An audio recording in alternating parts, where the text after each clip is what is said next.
Hi, എല്ലാവർക്കും moms വീട്ടിലേക്ക് സ്വാഗതം. നല്ല മൊരാന്നുള്ളൊരു പരിപ്പുവട ഉണ്ടാക്കുന്നത് എങ്ങനെയാണെന്ന് നോക്കാം. മിക്സിയുടെ ജാറെടുത്ത് അതിലേക്ക് ഒരു 5 വറ്റൽമുളക്, 5-6 വറ്റൽമുളക് ഇട്ട് കൊടുത്തിട്ടുണ്ട്. ഒരു 3-4 ചുമന്നുള്ളി.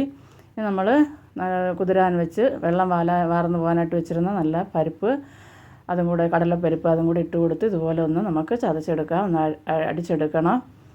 അപ്പോൾ ഇതേ പരുവത്തിലൊന്ന് അടിച്ച് കിട്ടിയിട്ടുണ്ട്.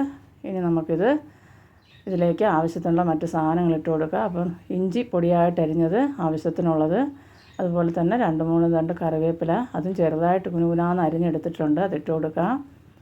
ഇതിലേക്ക് ഒരു പച്ചമുളക് 3 പച്ചമുളക് ഞാനിവിടെ എടുത്തിട്ടുണ്ട്. എരിവൊക്കെ അവരുടെ ഇഷ്ടത്തിനനുസരിച്ച് എടുക്കുക. സവാള ഞാൻ ഒരു വലിയ സവാള, അപ്പോൾ അത് ഒത്തിരി ആയ കൊള്ളത്തില്ല, അതുകൊണ്ട് ഞാൻ കുറച്ച് മാറ്റി വെച്ചു.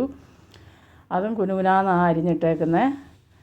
ഇനി ഇതിലേക്ക് നമുക്ക് ഞാനൊരു 2 ടീസ്പൂണോളം പരിപ്പ് മാറ്റി വെച്ചിട്ടുണ്ട്, മുഴുവൻ പരിപ്പ്. അതൊന്ന് കടിക്കാൻ കിട്ടുമ്പോൾ ഒരു പ്രത്യേക സുഖമല്ലേ, അതുകൊണ്ട് എല്ലാം മിക്സിയിലിട്ട എല്ലാം ചിലപ്പോൾ ഒരുപോലെ അങ്ങ് അരഞ്ഞു പോകാറുണ്ടല്ലോ, അതുകൊണ്ട് ഞാൻ ഒരു 2 ടീസ്പൂണോളം മാറ്റി വെച്ചിട്ടുണ്ട്, അതിട്ട് കൊടുത്തു.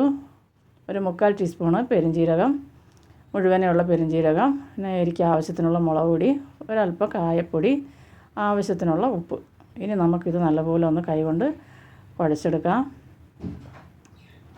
പരിപ്പുവടയൊന്നും ഇഷ്ടമില്ലാത്ത മലയാളികൾ ആരും ഇല്ലല്ലോ. പരിപ്പുവടയും കട്ടൻ ചായയും അതൊക്കെ ഒരു പ്രത്യേക രുചിയും അതിൻ്റെയൊക്കെ അത് കഴിക്കുമ്പോൾ അത് പറഞ്ഞറിയിക്കാനൊന്നും പറ്റത്തില്ല അല്ലേ. അപ്പോൾ ഞാനിത് ഉണ്ടാക്കുമ്പോൾ ഇവിടെ നല്ല മഴയും തണുപ്പും ഒക്കെ ആയിരുന്നു. പക്ഷേ ഇത് വീഡിയോ ഇടുമ്പോൾ ഇപ്പോൾ നല്ല വെയിലാണ് കേട്ടോ. വീഡിയോ അപ്ലോഡ് ചെയ്യുന്നതിൻ്റെ നല്ല വെയിലുണ്ട് ഇവിടെ. അപ്പോൾ ഈ മഴയത്ത് നമുക്കിതുപോലെ ഒരു കട്ടൻ ചായയും അതുപോലെ ഒരു നല്ലൊരു പരിപ്പുവടയൊക്കെ കിട്ടിക്കഴിഞ്ഞാൽ എൻ്റെ അമ്മോ എന്തുവാ, ഒന്നും പറഞ്ഞറിയിക്കാൻ പറ്റത്തില്ല. അപ്പോൾ അത് കഴിഞ്ഞതിന് ശേഷം നല്ലപോലെ ഒന്ന് കുഴച്ച് കൊടുക്കണം. എല്ലാ സ്ഥലത്തും ഉപ്പും സവാളയും പെരുംജീരകവും മുളക് പൊടിയും ഇതെല്ലാം എല്ലാ സ്ഥലത്തും കിട്ടത്തക്ക രീതിയിൽ കുഴച്ചെടുത്തതിന് ശേഷം ഇതുപോലെ ചെറിയ ഉരുളകളാക്കി നമുക്കൊന്ന് മാറ്റി വയ്ക്കാം.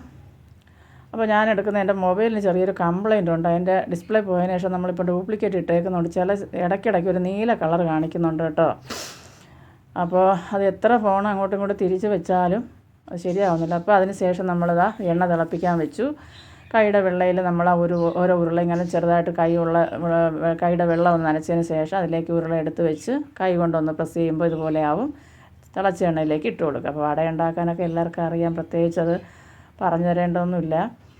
അപ്പോൾ എന്നാലും പുതിയതായിട്ട് ആരെങ്കിലും ചെയ്യുകയാണെന്നുണ്ടെങ്കിൽ അവർക്ക് വേണ്ടിയിട്ട് കാണിക്കുന്നതാണ്. അപ്പോൾ ഇതാ എന്നിട്ട് നമ്മൾ തിരിച്ചു മറിച്ചിട്ട് ഇതുപോലെ ഒന്ന് വേവിച്ചെടുത്തതിന് ശേഷം നമുക്കൊരു പാത്രത്തിലേക്ക് മാറ്റാം. അപ്പോൾ എണ്ണ ഒരുപാട് ഇതാവാതിരിക്കാൻ വേണ്ടി ഞാൻ അതിലൊരു ടിഷ്യൂ പേപ്പർ ഇട്ട് കൊടുത്തിട്ടുണ്ട്.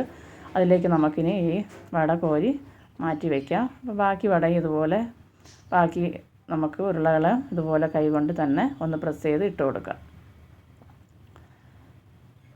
അപ്പോൾ നല്ല ടേസ്റ്റാണ്. എല്ലാവരും ഒന്ന് ഉണ്ടാക്കി നോക്കണേ. അതുപോലെ തന്നെ നിങ്ങൾ ഈ വീഡിയോ ഇഷ്ടപ്പെടുവാണെങ്കിൽ ഒന്ന് ലൈക്ക് ചെയ്യാൻ മറന്നു പോകരുതേ. നിങ്ങളുടെ കൂട്ടുകാർക്കെല്ലാം വീഡിയോ ഒന്ന് ഷെയർ ചെയ്ത് കൊടുക്കാനും എന്നെ സപ്പോർട്ട് ചെയ്യാനും ആരും മറക്കല്ലേ. അപ്പോൾ അതും വീണ്ടും ഞാനിരുന്നെല്ലാം ഇട്ട് കൊടുത്തതിന് ശേഷം ഇതുപോലെ നമുക്ക് തിരിച്ചും മറിച്ചും ഇട്ട് കൊടുത്ത് ഒന്ന് മുരിച്ചെടുക്കാം. അപ്പോൾ കണ്ടല്ലോ, നമ്മുടെ പരിപ്പുവട ഇവിടെ റെഡി ആയിട്ടുണ്ട്. നല്ല അടിപൊളി ടേസ്റ്റ്, നല്ല എരിയുമുള്ള പരിപ്പുവട. അപ്പോൾ കൊച്ചുമക്കളുള്ളവർക്കൊന്നും ഇത്രയും മുളക് പൊടിയൊന്നും ചേർക്കണ്ട. ഞങ്ങൾ 3 പേര് കഴിക്കുന്നവരെല്ലാം എരി കഴിക്കുന്നവരാണ്, അതുകൊണ്ട് അങ്ങനെ വെച്ചെന്നുള്ളതേ ഉള്ളൂ. അപ്പോൾ ഇതാ കണ്ടോ, ഇതിൻ്റെ കൂടെ ഒരു കട്ടൻ ചായയും കൂടെ കൂടിയാൽ എൻ്റെ പൊന്നോ പറഞ്ഞറിയിക്കാനേ പറ്റത്തില്ല. അതിൻ്റെ ടേസ്റ്റ് നല്ലപോലെ ചവച്ചരച്ച് കഴിക്കണം, അപ്പോഴാണ് അതിൻ്റെ രുചി അറിയുന്നത്. ഇതൊക്കെ പെട്ടെന്ന് ചവച്ചങ്ങ് വിഴുങ്ങാൻ പാടില്ല, നല്ലതുപോലെ ഒന്ന് ചവച്ചരച്ച് കഴിക്കുമ്പോഴാണ് അതിൻ്റെ ടേസ്റ്റ് അറിയുന്നത് പരിപ്പിൻ്റെയൊക്കെ.